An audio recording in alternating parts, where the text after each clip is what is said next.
Saludos a todas y todos. Un agradecimiento a la coordinadora de las organizaciones indígenas de la Cuenca Amazónica, COICA, por la invitación a facilitar una sesión en el marco del programa virtual de formación Saberes Indígenas para la Defensa de la Escuela Indígena de Formación Evaristo Núcua. En esta oportunidad abordaremos la unidad 2 sobre saberes ancestrales frente al cambio climático, específicamente la sesión número 3 sobre la importancia de los saberes e incidencia en cambio climático para juventudes indígenas como parte del tramo 2, cuidar el bosque con saberes ancestrales, conocimientos tradicionales y cambio climático. Mi nombre es José Gudiño, soy parte de la Red de Jóvenes Indígenas de América Latina y el Caribe y la Red de Adolescentes y Jóvenes Indígenas de Amazonas.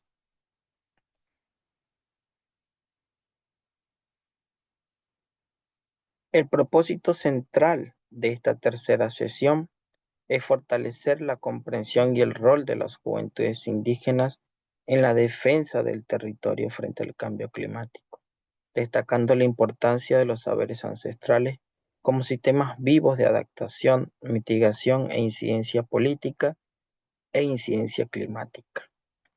También tiene como objetivo comprender por qué los saberes ancestrales son fundamentales para enfrentar el cambio climático y cómo las juventudes indígenas podemos incidir en su protección, transmisión, revitalización y defensa. Para ello, es importante retomar varios aspectos de las sesiones 1 y 2 de este segundo tramo relativo a los conocimientos tradicionales. Y no son más que conocimientos, innovaciones y las prácticas que realizan los pueblos indígenas y que han desarrollado desde la experiencia y de la práctica adquirida y ejercida a lo largo de los siglos, es decir, a lo largo del tiempo. Los conocimientos tradicionales se transmiten oralmente de generación en generación, garantizando así la pervivencia cultural. Y esto le da un carácter colectivo como parte de la vida en comunidad. Es decir, que la transmisión de estos conocimientos no se realizan de manera individual, sino colectiva, para toda una comunidad, incluyendo todas las familias. Y le da un valor no solo cultural, sino económico, social y también espiritual, porque los conocimientos están relacionados a la práctica espiritual también. Pero dentro del territorio, que es donde se desarrolla esa vida colectiva, esa vida en comunidad, que son esenciales para, por supuesto, los medios de vida, ¿no? Y esto lo que conlleva es que los conocimientos tradicionales permitan fortalecer y mantener la identidad como pueblos indígenas.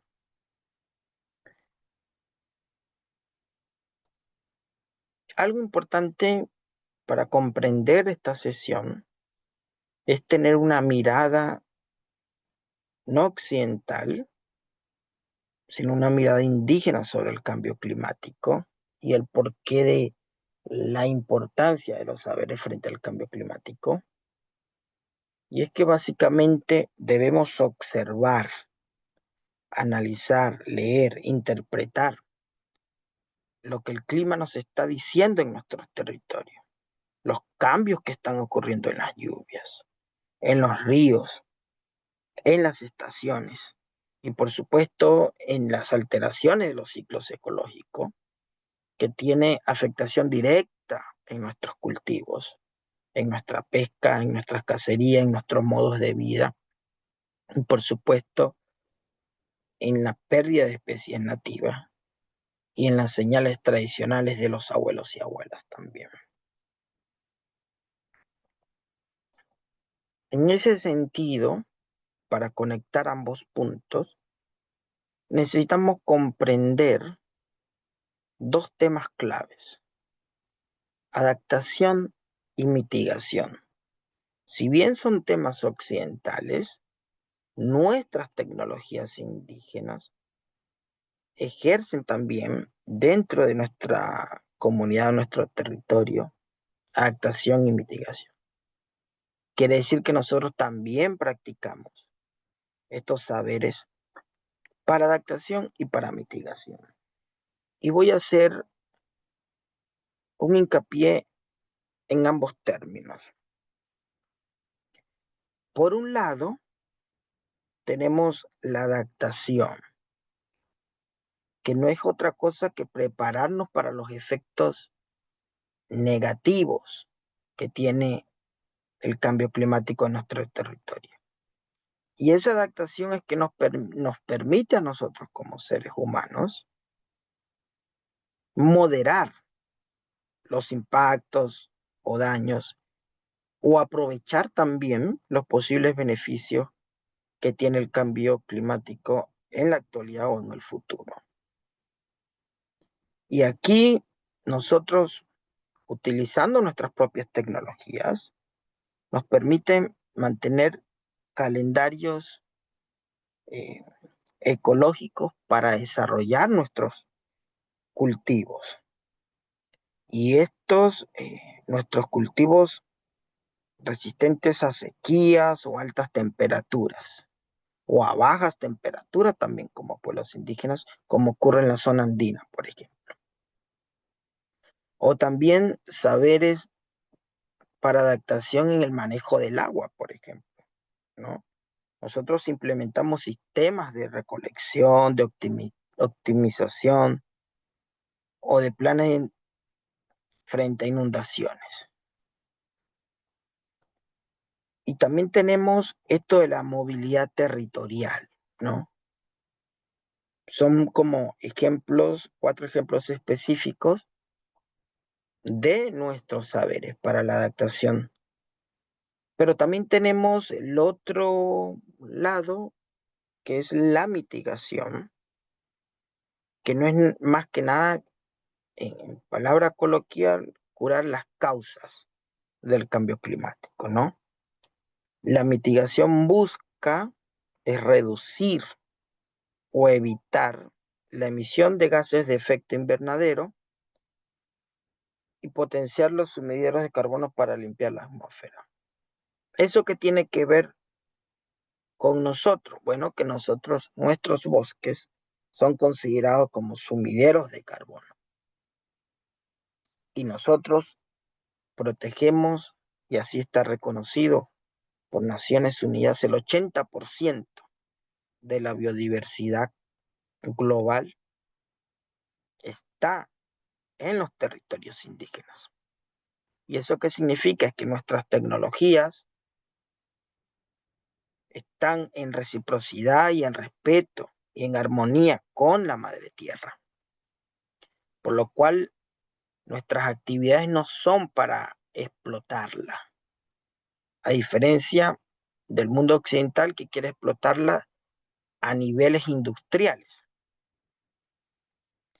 Y eso nos ha permitido a nosotros incluso demostrar que tenemos soluciones basadas en la naturaleza, soluciones basadas en nuestros conocimientos, soluciones basadas en nuestras tecnologías indígenas. Incluso para proteger, otros le llaman restaurar, ¿no? Los ecosistemas. Y otras también prácticas que tenemos para la mitigación es la conservación de semillas propias, semillas nativas. Eh, y por supuesto, algo relacionado a esa protección del bosque está el manejo controlado del fuego, ¿no? Pero no podemos obviar que a pesar de que nuestros saberes nos han permitido coexistir armoniosamente con la madre tierra, eh, conservarla, protegerla, no solo para las generaciones de nuestros abuelos, sino las que vienen, nuestros saberes tienen amenazas reales, serias, directas. Y a pesar de que son muchas, estoy mencionando cuatro. Por ejemplo, el extractivismo. Actualmente la Amazonía tiene diversos frentes eh, que vienen por industrias petroleras, industrias madereras, industrias mineras o también las farmacéuticas también, ¿no? Que se quieren llevar nuestros conocimientos sobre nuestras plantas o nuestra botánica, lo que podría caer en biopiratería, ¿no? Porque incluso los recursos derivados del uso de esas plantas, los recursos económicos o monetarios, no retornan a las comunidades o nunca llegan a las comunidades. Todo se queda en esas grandes empresas. Y eso es lo que permite también, frente a este tipo de amenazas que hay en las comunidades, eh, es que tanto las mujeres como los jóvenes abandonen a los territorios y se vayan a las ciudades, bien sea para buscar protección frente a las amenazas eh, de pérdida de vida o amenazas a la integridad física de la persona, y, o en busca de mejores oportunidades laborales, de educación para sus hijos, lo que permite es que sea una migración forzada, porque como están teniendo actividades negativas en los territorios, lo que buscamos es una mejor calidad de vida, a pesar de que defendemos el territorio, a pesar de que hay bajas o muertes en nuestro territorio, siempre se busca la estrategia de que los pueblos indígenas tengan una migración forzada. Y una de ellas también ha sido, claro, ¿no? La contaminación de los ríos. Y los ríos son una de las principales fuentes de alimento para los pueblos indígenas.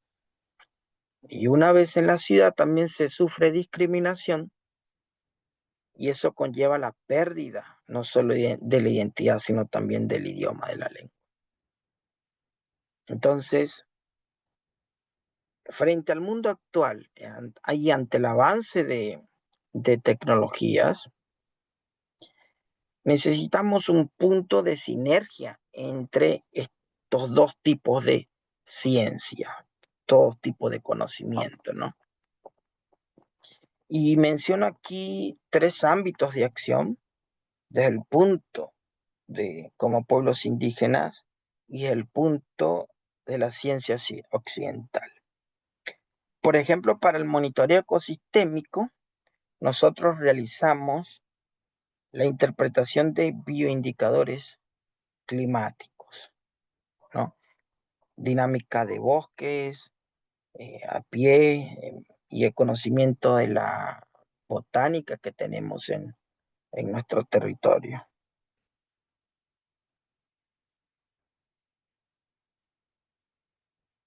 Frente a esto están las herramientas de la ciencia occidental, como la fotografía, el análisis satelital, los sensores de carbono, las estaciones meteorológicas o los modelados por computadora.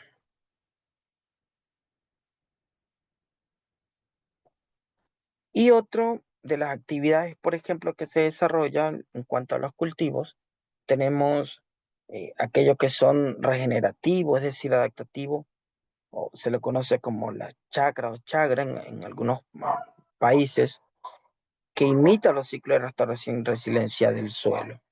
Frente a esto tenemos herramientas para la fisiología botánica de bajo estrés hídrico, la caracterización bioquímica del suelo y agrotecnología sustentable. Y algo fundamental que no puede fallar para esta sinergia entre ambos saberes es la justicia climática, que para nosotros es nada más que la gobernanza basada en nuestra cosmovisión, en nuestras leyes propias o de origen y en nuestros derechos colectivos, territoriales e históricos, que frente al mundo occidental existen dentro de las estructuras de derecho internacional establecidos.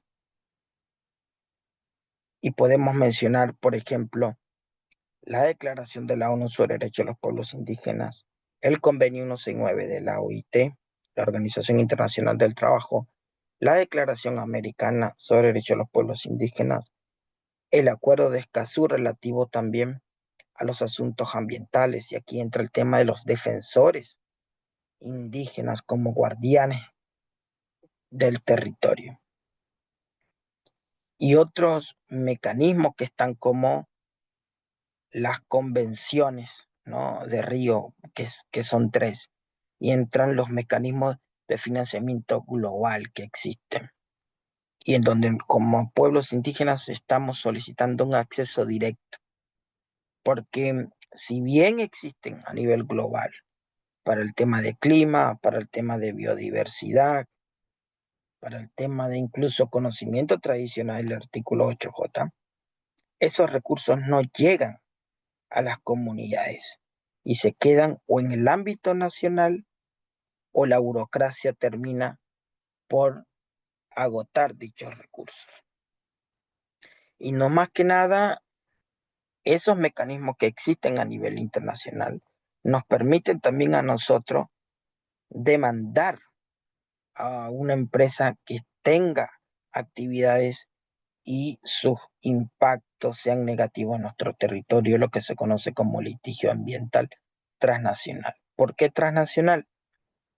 Por ejemplo, si hay una empresa en España con un proyecto de energía, entre comillas, verde, en Ecuador, por ejemplo, pero resulta que va a desviar el curso de un río, va a contaminar el agua, va a matar las especies de peces y va a acabar con la vida de los pueblos en contacto inicial, por ejemplo.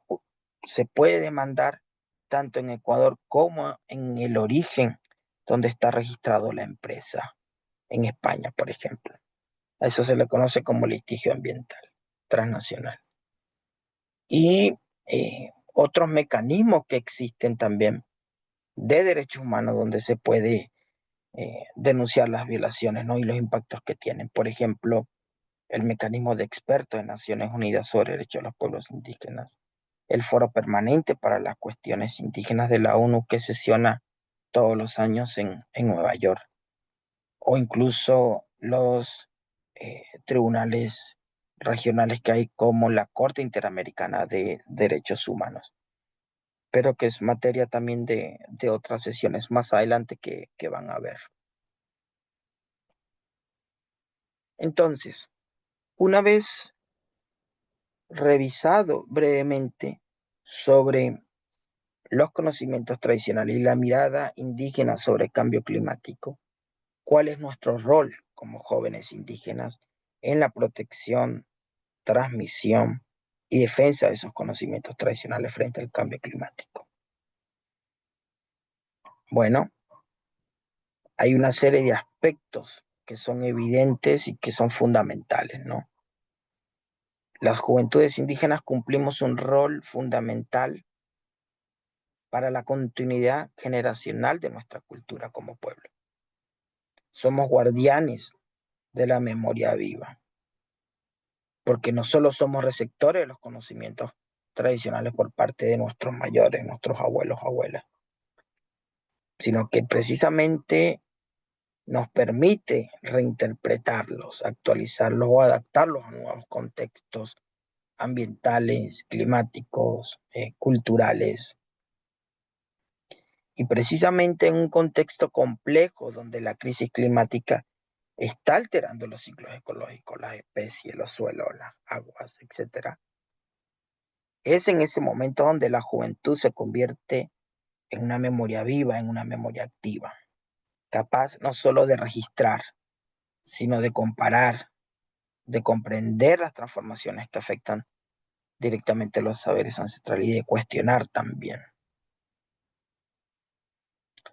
Y esto nos lleva al siguiente punto. Hay un vínculo entre la transmisión oral de los abuelos a los jóvenes y es un vínculo que representa un puente entre generaciones, ¿no? Entre los mayores, que son los abuelos y abuelas, sabios y sabias, y las nuevas generaciones, que podemos mencionar a los niños del presente y a los niños que vienen, y que nos permite este puente comprender la lógica ancestral, es decir, nuestra cosmovisión, y manejar herramientas contemporáneas como tecnologías o tecnologías de información, de comunicación, y traducirlas a lenguajes más accesibles para otros jóvenes, para otros niños o para espacios externos de nuestras comunidades, incluso hasta para nuestra propia familia, que no es que no comprendan esa tecnología, es que la ven diferente o la viven diferente, ¿no? En el territorio. Entonces, estamos en ese puente que nos permite eh, ser parte de esa transmisión intergeneracional. Por supuesto, amenazada por lo que ya decíamos, ¿no? La migración forzada o la escolarización descontextualizada, por ejemplo. Y lo que hablamos de la pérdida del idioma como principal mecanismo de transmisión de la cultura y de los saberes. Y algo importante también en el mundo actual, en este mundo globalizado en el que estamos, y en el que no podemos perdernos, en el que no podemos perder nuestra mirada, es la innovación y la revitalización precisamente de esos saberes. Como juventudes indígenas no solo preservamos, sino que transformamos creativamente. Y algunos ejemplos claros de ello ha sido la documentación audiovisual de prácticas tradicionales. Y también esta documentación para generar evidencia de las violaciones de derechos humanos o de la violación a nuestros derechos indígenas por parte de actores externos, incluyendo empresas transnacionales o instituciones del Estado.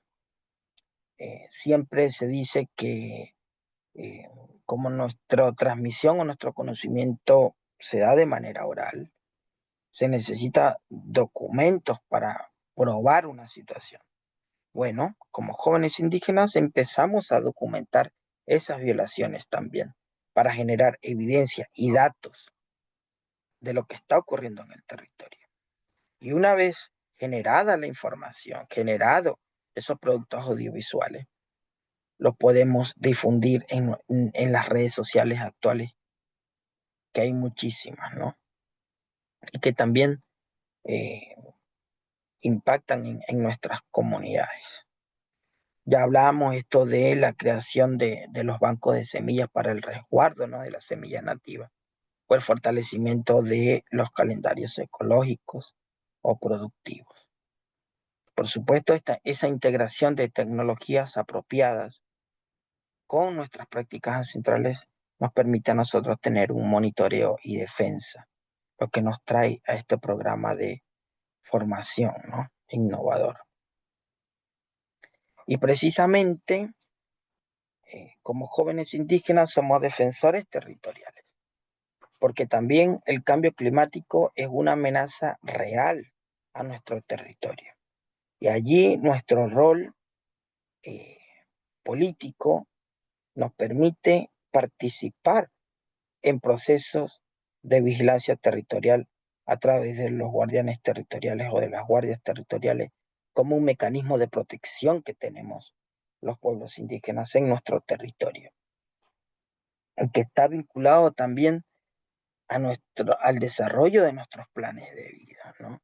Al desarrollo de nuestros eh, protocolos, porque ya lo dijimos, necesitamos identificar esos impactos que tenemos en los bosques, en los ríos, en los cultivos, en la fauna y documentarlos, ¿no? Para generar evidencia y alertar sobre los riesgos que tiene para nuestro sistema de conocimiento, para nuestro territorio y por supuesto los impactos en la pérdida de especies y la erosión cultural que tiene el cambio climático. Y finalmente, pero no menos importante, para promover acciones desde los territorios, es decir, desde abajo hacia arriba, para promover esas acciones comunitarias de adaptación y mitigación de acuerdo a nuestros sistemas de conocimiento también.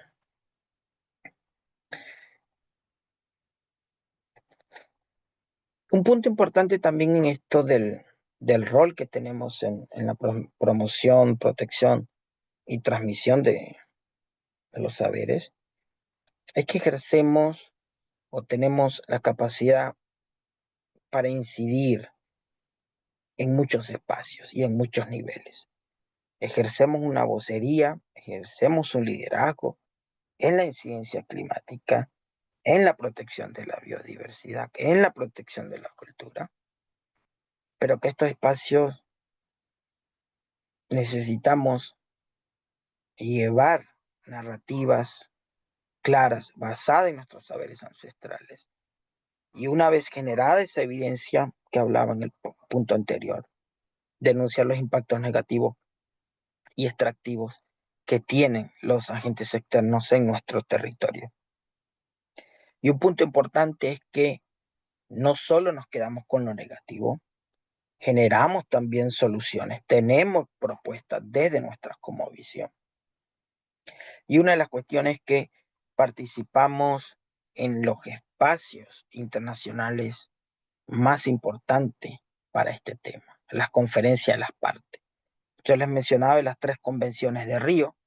Las 3 convenciones tienen unas conferencias de las partes donde se reúnen y toman decisiones a nivel político, una vez reunidos a nivel técnico en Alemania. Y estas COP, dependiendo de cómo está configurada, ocurren cada año o cada 2 años. Pero allí llevamos nuestras soluciones, allí llevamos nuestras voces desde el territorio.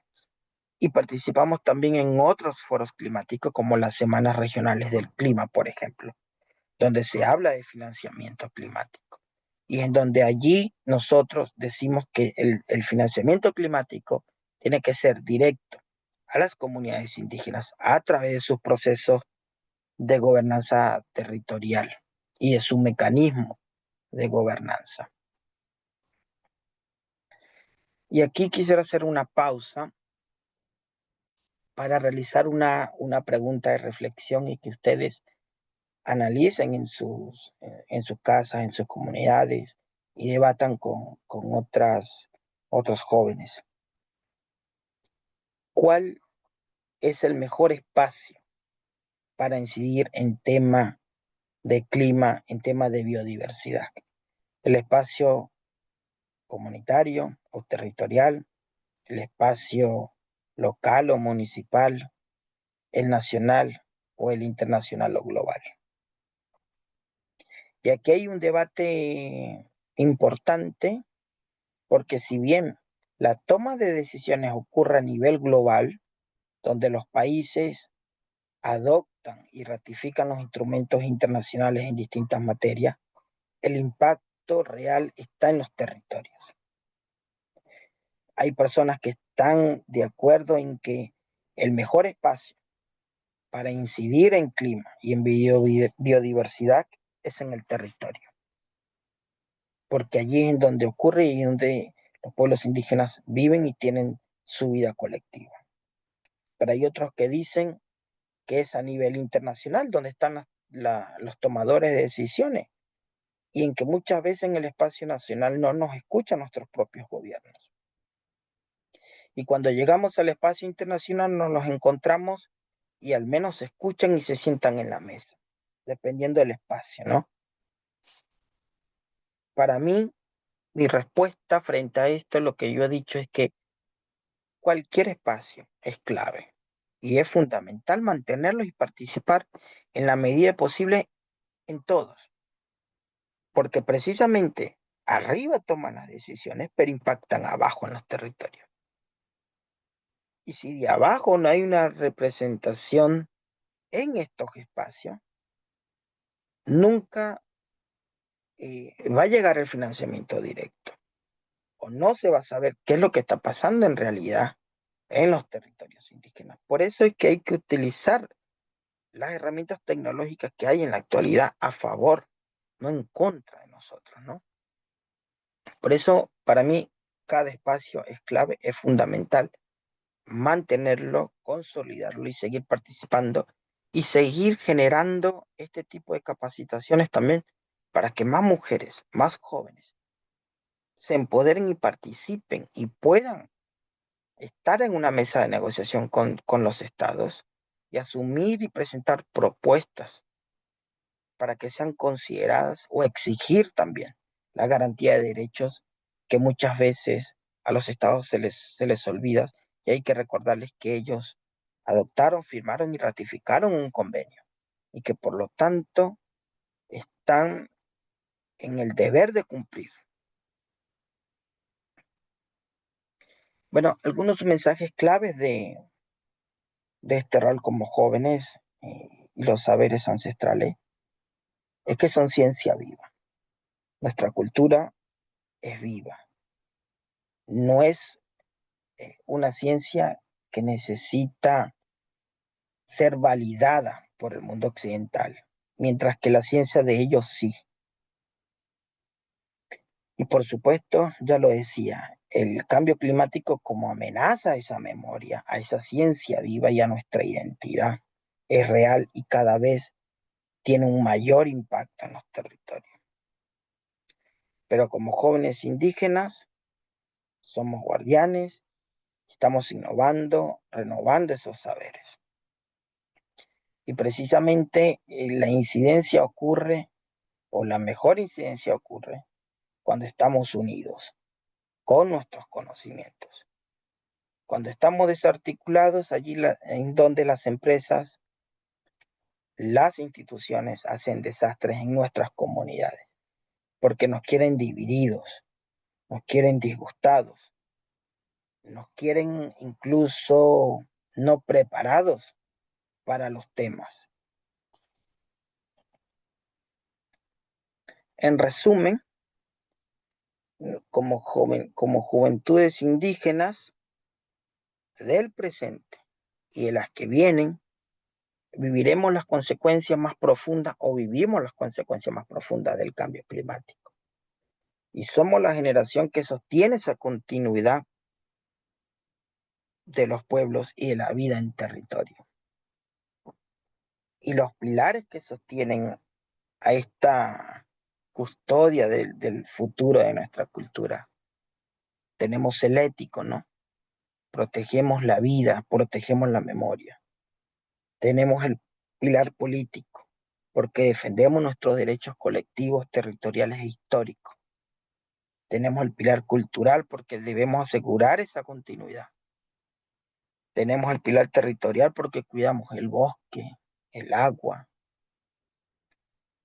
Y el pilar climático, porque lideramos acciones de adaptación y mitigación con nuestras tecnologías. Entonces, ya sabemos que tenemos un rol en nuestra comunidad, con nuestro pueblo, pero ¿qué estrategias modernas de diplomacia climática podemos usar nuestra generación para la incidencia política y climática? Y hay que comenzar por saber qué es la incidencia política y climática. Y no es más que nada aquella acción organizada para defender los territorios, para defender derechos y los saberes ancestrales frente a la crisis climática. Y esa acción nos permite a nosotros exigir que nuestras voces se incluyan en las decisiones gubernamentales a nivel global, a nivel nacional, a nivel municipal, uniendo las ciencias modernas con los conocimientos tradicionales. Ahí está la clave. de la juventud para incidir en este mundo globalizado. Y yo hablaba de tres pilares de la incidencia política y climática, y no es mejor que comenzar desde el territorio, con la gobernanza. Necesitamos obtener el liderazgo en nuestras comunidades y la articulación de todos los jóvenes, la preparación de todos los jóvenes en los espacios de toma de decisión a nivel de nuestra comunidad, ¿no? En los consejos comunitarios, en las asambleas, porque también tenemos que aportar, somos actores clave para la defensa territorial. Y por supuesto, reitero de este uso de la tecnología responsable, eh, apropiada, pertinente, para el monitoreo, por ejemplo, de la deforestación ilegal, ¿no? O para la cartografía digital comunitaria, o para el uso responsable de equipos tecnológicos como drones, eh, que he visto en Brasil, por ejemplo, que usan para el monitoreo. Y por supuesto, la diplomacia, ¿no? Apropiarnos de marcos normativos de derechos humanos y derechos indígenas que existen, y el Acuerdo de Escazú para esas eh, demandas sólidas a nivel internacional. Y aquí hay un punto clave de que si no hacemos valer nosotros nuestro derecho, el Estado no lo va a hacer, ni lo va a hacer sus instituciones, ni lo va a hacer los mecanismos que existen a nivel internacional. Somos nosotros los que debemos aprender, conocer, difundir, promocionar, apropiarnos de los derechos que ya existen para que no queden letra muerta, para que sean implementados, para que sean garantizados, y para poder exigir necesitamos conocerlos. Nada hacemos con tener una declaración de la ONU sobre derechos de los pueblos indígenas, que es mucho más completa que el convenio 169 de la Organización Internacional del Trabajo, que es mucho mejor que la Declaración Americana, pero que son instrumentos que existen y que debemos empujar y darle ese uso para que se hagan, bien sean algunos aspectos vinculantes o para que desarrollen los derechos que deben garantizarse.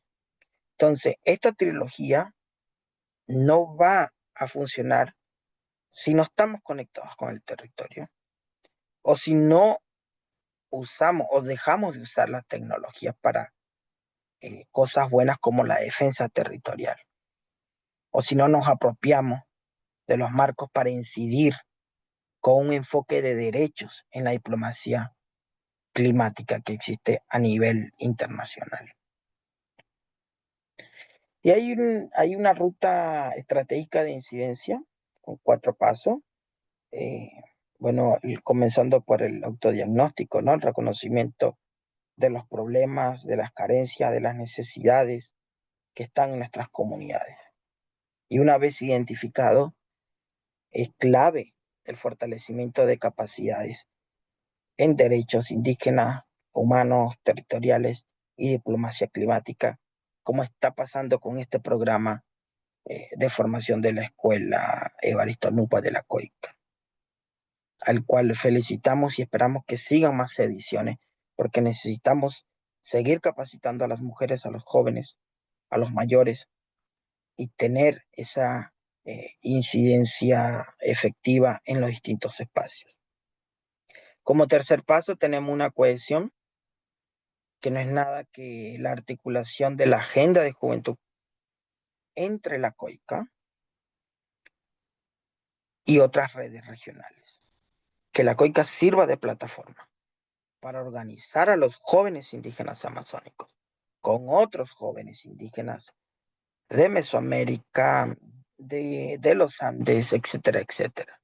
Necesitamos una agenda articulada de jóvenes para darle una mayor fuerza a la voz y unas mejores propuestas y una articulación que permita una efectiva realización de las aspiraciones y sueños que tenemos como jóvenes. Si este paso de articulación no se cumple, la voz de los jóvenes va a estar eh, sin espacio o no va a tener la oportunidad de decir cuáles son sus aspiraciones, sus sueños y sus propuestas que deben ser escuchadas no solo en las comunidades, sino a nivel internacional también. Y por último paso de esta ruta estratégica, tenemos la acción global, ¿no? La incidencia global, que no es nada que llevar ya esa agenda articulada, ya esa propuesta, la voz, demandas, a las mesas de negociación internacional como las conferencias de las partes y otros espacios que tiene la Organización de Naciones Unidas y otros espacios que ocurren por fuera de Naciones Unidas y en donde el apoyo de todas y todos es clave, la articulación de todas y todos es clave y la incidencia va a ser real en los territorios si tenemos al menos un panorama claro con esta ruta estratégica. Desde abajo hacia arriba y ya con la participación arriba, regresar a los territorios con información, con propuestas, con avances. Bueno, estamos finalizando. Tenía algunas actividades complementarias para que ustedes realicen en sus casas, a su ritmo, por supuesto. Son actividades que están por fuera de las actividades de la plataforma. Y básicamente era el diseño de un mensaje para defender un saber ancestral con un formato que sugiera, ¿no?, la identificación del problema climático, eh, identificar con qué saber está relacionado, qué acciones proponen y, a quién, y ese mensaje hacia quién está dirigido, a qué autoridad fuera o de la comunidad está dirigido. Y les pongo un ejemplo, ¿no? Y una actividad de reflexión con 3 preguntas.